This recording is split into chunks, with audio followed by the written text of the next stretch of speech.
Yo, what's going on YouTube? This is Dominique, aka Mr. Kid Thunder 2, coming back at you guys again for yet another video. So what I'm gonna talk about today is my first airborne jump, guys.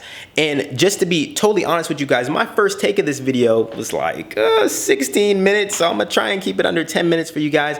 Keep it quick, simple, and concise. And I'm gonna try and hit all the major and important parts. I'm not gonna try and hit all the fluff like I did the first time. So, first formation outside of Alpha Company, which is the company I was a part of, the best company out there, by the way, best cadre, was about 4:45. I lived in a hotel, so I had to drive to formation every day. So basically what happened is I drove to formation, I got there with my Kevlar, and then we ran down to the shed, which is this big, huge shed that houses all of us in. And outside of this shed, there's two mock airplanes. There's a C-17 and a C-130. These are two airplanes. I believe that the C-17 is called a Globemaster and can hold 128 paratroopers. And then C-130, which I believe is called the Hercules, it can hold 64 paratroopers on a one-way trip. So anyway, you guys might not get that. Maybe it's an Army joke. Or Army pun I just did right there. So we get there, we do mock jumps out these airplanes, which is going through each door on each airplane one time, the left and the right door. And then we do this thing called pre-jump. All of us, this is like all 340 of us, probably by the end of jump week, it was probably like 326. We do this thing called pre-jump, which is where the jump masters go over emergency procedures. And then they also go over this thing called PLFs, parachute landing falls, which is how you fall when you're coming out of a parachute when you hit the ground. So we do that, and then they issue us MREs to eat. And keep in mind, it is freezing cold outside, so we're out there shivering. I didn't have this fleece right here, so I was like, oh, we're just shivering, just shiver. I call this snivel gear. I don't really know what everybody else calls it, but I call it snivel gear. It's the way I was taught. So anyway.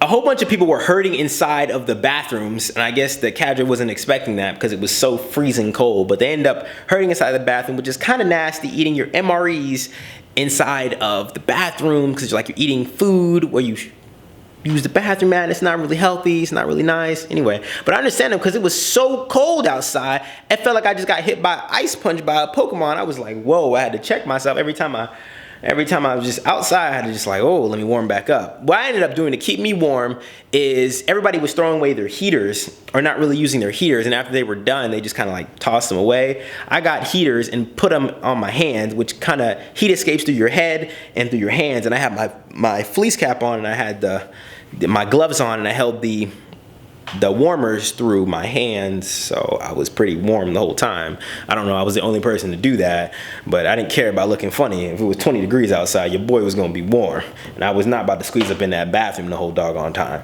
So anyway, the jump masters herded us all inside of the shed. We got in the shed to make sure everybody was in the shed. Then we ran outside of the shed to get our parachutes from the rigging shed.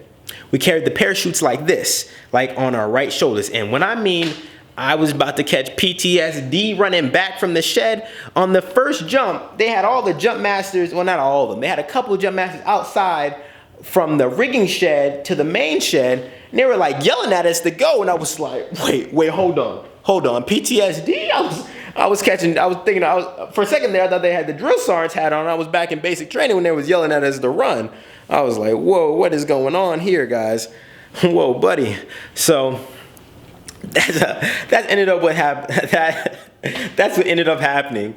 We ended up running back into the shed. We do this thing called buddy rigging, and you buddy rig. Somebody helps you put on your parachute, and then you help them, and then you get what's called a JMPI, which I believe is called a Jump Master Pre-Inspection or a Jump Master Post-Inspection. Pretty sure it's pre-inspection. And then after you're ready, I was chalk one, and I was like the sixth person in the chalk. Chalks are like the people who go on the airplane. So I ended up sitting down, waiting, trying to keep everybody awake. The officers and the NCOs, we walked down the line trying to keep all the privates awake and all the everybody else that was sleeping. So, because it wasn't just private sleep, I'd say that much. There was some officers and some NCOs sleeping there too, sitting down in that harness shed for like 2-3 hours waiting for the airplane to arrive. So eventually the C-17 got there. We get up, and my chalks first, chalk 1 and chalk 5, we walk outside, and we got this little interesting walk we have. It was really weird, because when you're walking the parachute, and you're walking with the parachute, it's so like tight. It's just, I don't know, it's a little weird. So you walk, we're walking, and then as soon as you walk outside, you see this huge airplane, and then your heart starts to boom, ba-boom, ba-boom, ba-boom, ba-boom, ba-boom, and then eventually the wind hits you again, like you just get hit by an ice punch from Hypno, and you remember it's cold outside, so you start shivering again, and you're not even worried about the adrenaline that's running through your body. So we load up inside of the C-17.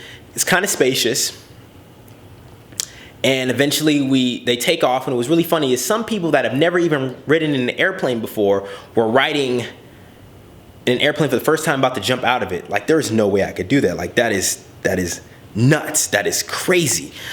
So we get inside the airplane, in there, we take off, we're in the air, waiting. The test jumpers jump out to see what the wind's like. I guess it was good, because then they got up a whole bunch of other people. When the jump masters are in flight, they go 10 minutes, and then we all repeat 10 minutes, 10 minutes, 10 minutes. They go, get ready. We go, get ready, airborne.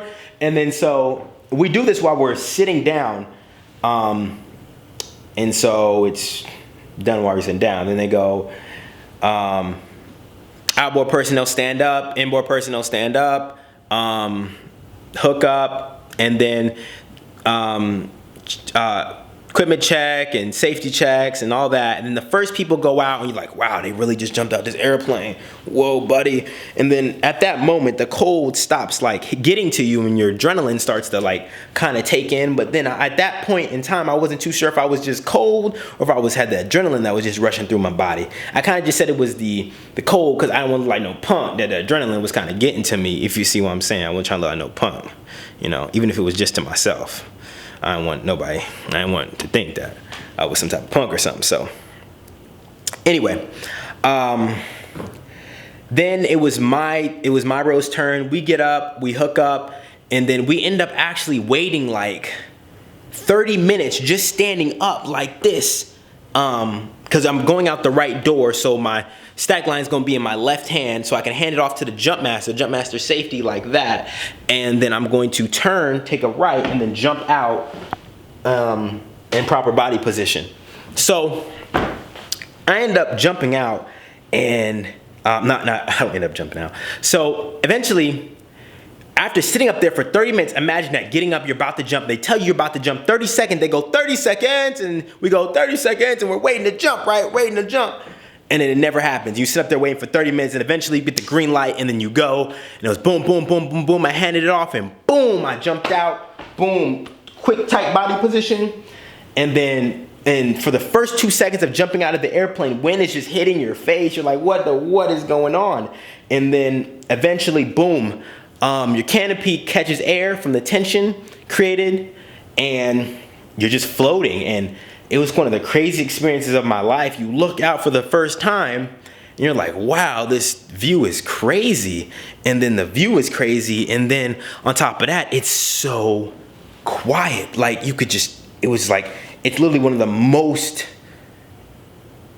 like sound numbing experiences I've ever like experienced. And it was just crazy. So,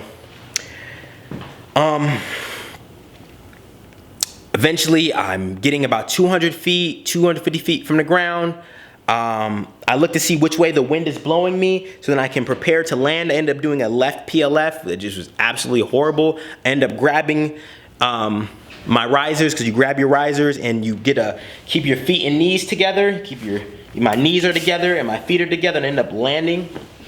And yeah, I end up landing, and it was the worst landing I've ever done in my life. I end up kind of not even rolling. I just kind of hit my head against the ground a little bit and end up rubbing on my neck. It was really weird. So yeah, guys, that's really how it was. There's a lot of cold and a lot of adrenaline were mixed in. I wasn't too nervous. It was just really anxious to get out the airplane because this was actually our second day there, because the first day we didn't get to jump because of winds.